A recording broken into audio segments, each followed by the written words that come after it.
36 मार्च यानी राजस्थान दिवस, राजाओं का राजपूताना और राजपूताना से फिर बना राजस्थान। 36 बड़ी रियासतों के इस राजपूताने को विलय किया गया और उसके बाद इस राजपूताने का जो नाम था, वो राजस्थान किया गया। आज हम इसी दिवस को स्थापना दिवस के रूप में मना रहे हैं। क्या इतिहास रहा है राजस्थान दिवस का और किस तरह से राजस्थान को जो अलग-अलग रियासतों में बँटा हुआ था, उन्हें किस तरह से एक किया गया? इस पर खास बात करने के लिए जितेंद्र सिंह जी हमारे साथ हैं।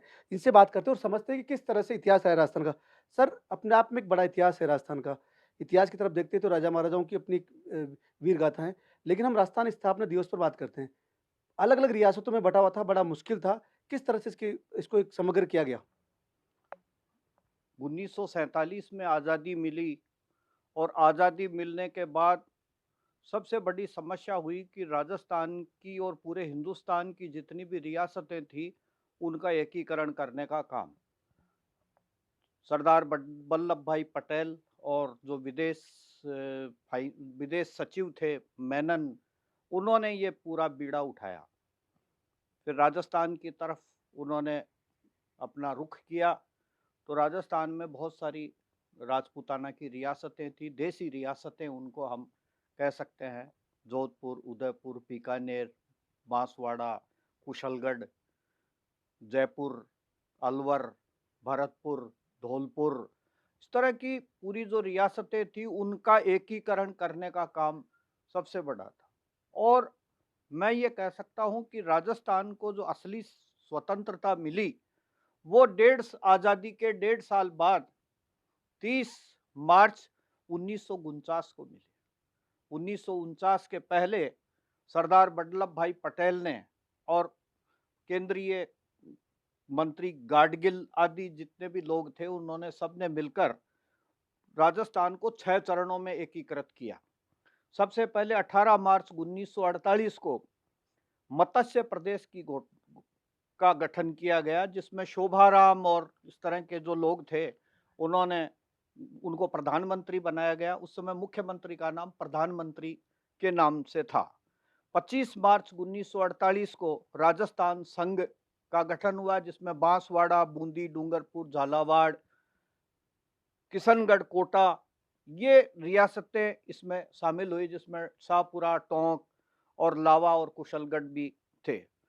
18 अप्रैल 1949 को मेवाड़ और उदयपुर जो था उसका गठन किया गया।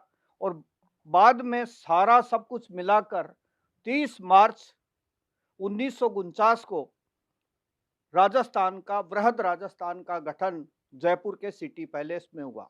और इंद्र योग में बुधवार के दिन 10:45 पर सरदार पटेल ने जयपुर के महाराजा सवाई मान सिंह जी को राजस्थान के राज प्रमुख की सबसे पहले शपथ दिलाई। राज प्रमुख जी ने बाद में फिर हीरालाल शास्त्री, जो कांग्रेस के नेता थे, उनको राजस्थान के मनोनीत मुख्यमंत्री की शपथ दिलाई।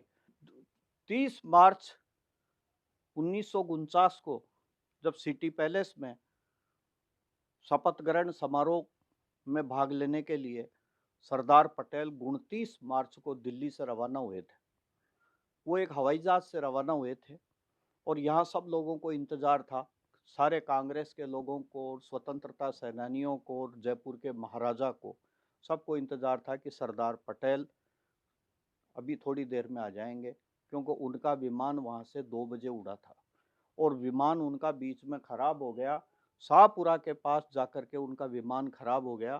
तब जो विमान का चालक था, उसने उनको एक सूखी नदी में उतारा, विमान को बड़ा सुरक्षित तरीके से।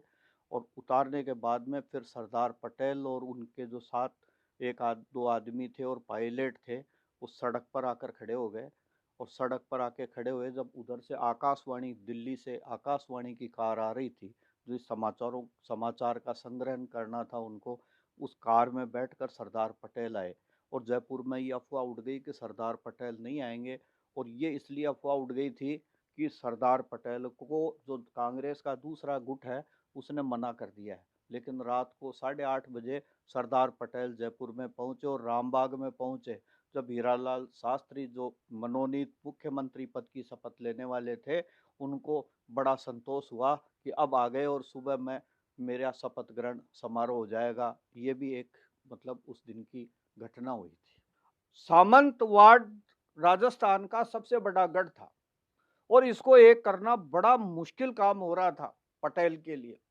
खास तौर से जोधपुर के ऊपर जब उन्होंने हाथ डाला तो बड़ी मुसीबत हो गई। जोधपुर ने कहा हम तो पाकिस्तान में जाएंगे। फिर सरदार पटेल ने अपनी सूझबूझ से और मेनन ने अपनी सूझबूझ से राजा हनवत सिंह जी है उनको मनाया और मनाने के बाद में लोग कहते हैं, इतिहास में भी लिखा है कि काफी दबाव डाला गया उन पर, कमरे में पिस्टल भी दिखाई गई। इस तरह के कई जो आज इतिहास में चीजें वर्णित है, जोधपुर महाराजा भी इसमें विलीनीकरण में शामिल हुए। इसके बाद शपथ ग्रहण जो हो रहा था, अब वो शपथ ग्रहण एक ऐसा शपथ ग्रहण था कि पहले राजा के महल में कोई भी आदमी जाता था तो वो उघाड़े माथे नहीं जाता था। पहला ये समारोह था जिसमें सरदार पटेल उघाड़े माथे उस राजा के सामने, राजा के महल में, सिटी पैलेस का जो सर्वतोभद्र सभागार है जिसमें उनका सिंहासन लगा करता था और कोई भी आदमी वहां पर उघाड़े माथे नहीं जा सकता था।